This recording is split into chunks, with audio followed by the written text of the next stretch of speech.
AstraZeneca. Ini adalah vaksin buatan United Kingdom, hasil kerjasama Oxford University dengan syarikat farmaceutical British AstraZeneca.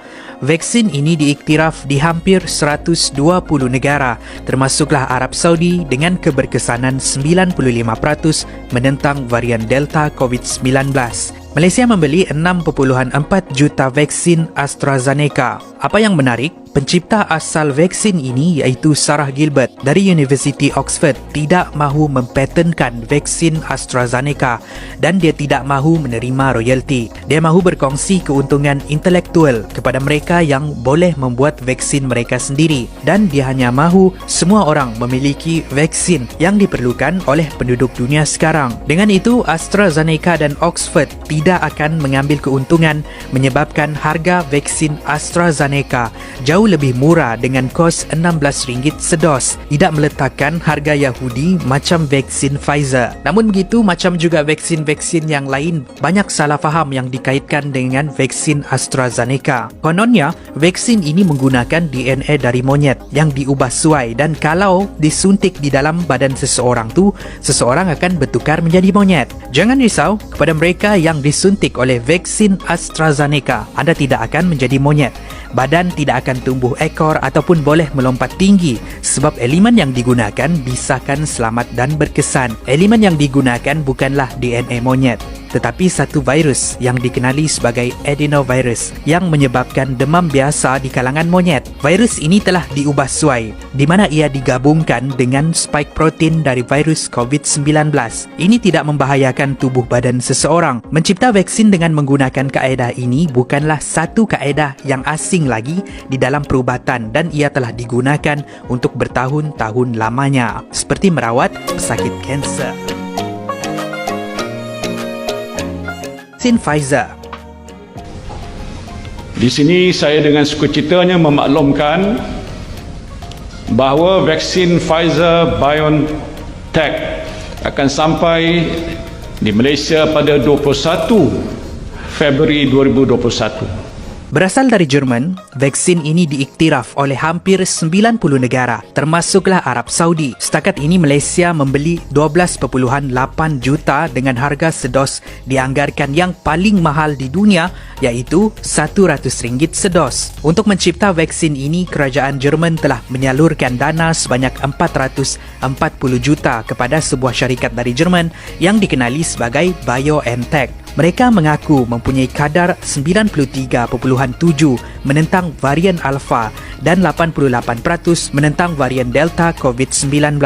BioNTech bekerjasama dengan sebuah lagi syarikat farmaceutical dari Amerika yang dikenali sebagai Pfizer untuk mempercepatkan lagi pembangunan dan pengagihan vaksin. Gabungan dua gergasi farmaceutical ini dianggarkan akan mengaut keuntungan sebanyak $13 bilion di akhir tahun 2021 dengan hasil penjualan vaksin di seluruh dunia. Vaksin Pfizer ni mendapat kritikan dari orang ramai, khususnya golongan anti-vaksin. Ada yang cakap kononnya ia dibuat daripada sel babi ataupun janin bayi. Ada yang percaya tubuh badan seseorang tu akan menjadi magnetik. Ada juga yang percaya ini akan menyebabkan kanser ataupun seseorang itu hilang akal. Namun begitu, ini hanyalah spekulasi daripada golongan-golongan anti-vaksin untuk mengesahkan tuduhan-tuduhan mereka ni tiada bukti klinikal. Vaksin Pfizer ni menggunakan teknologi mRNA yang boleh menghasilkan protein untuk menguatkan sistem imun tubuh badan. Secara ringkasnya, vaksin ini akan menggunakan elemen daripada virus COVID itu sendiri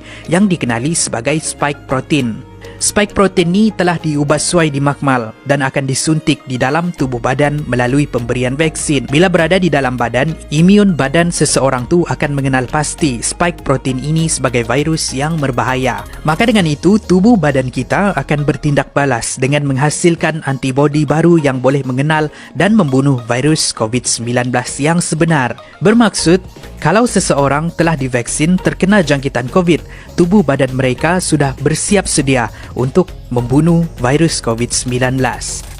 Hasil tindak balas tubuh badan untuk menghasilkan antibodi inilah sebab kenapa mereka yang disuntik oleh vaksin mempunyai kesan sampingan seperti batuk, selesma, demam, lenguh dan sebagainya. Inilah tanda antibodi seseorang tu semakin kuat menentang virus COVID-19.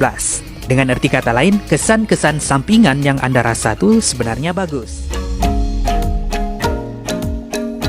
Sinovac ataupun dikenali dengan nama CoronaVac.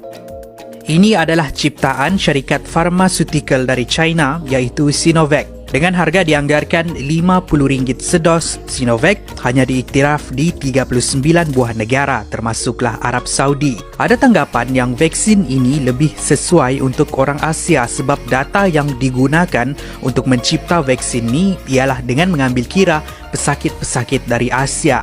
Namun begitu, tiada fakta klinikal mengatakan Sinovac mempunyai kelebihan kepada orang Asia berbanding vaksin yang lain seperti Pfizer ataupun AstraZeneca. Vaksin Sinovac dibuat daripada sel virus yang telah mati. Sel-sel ini telah diubah suai di makmal dan bila disuntik di dalam tubuh badan, virus ini akan memperkenalkan tubuh badan kita dengan elemen virus COVID-19 dan membantu tubuh badan kita mencipta imuniti supaya kalau nanti kita terdedah dengan virus ini, tubuh badan kita boleh mengenali dan melawan virus COVID-19. Teknologi yang mereka gunakan ialah teknologi perubatan yang lama dan terbukti berkesan. Berbeza dengan Pfizer yang menggunakan teknologi baru iaitu mRNA yang kesannya sebenarnya belum lagi banyak direkodkan.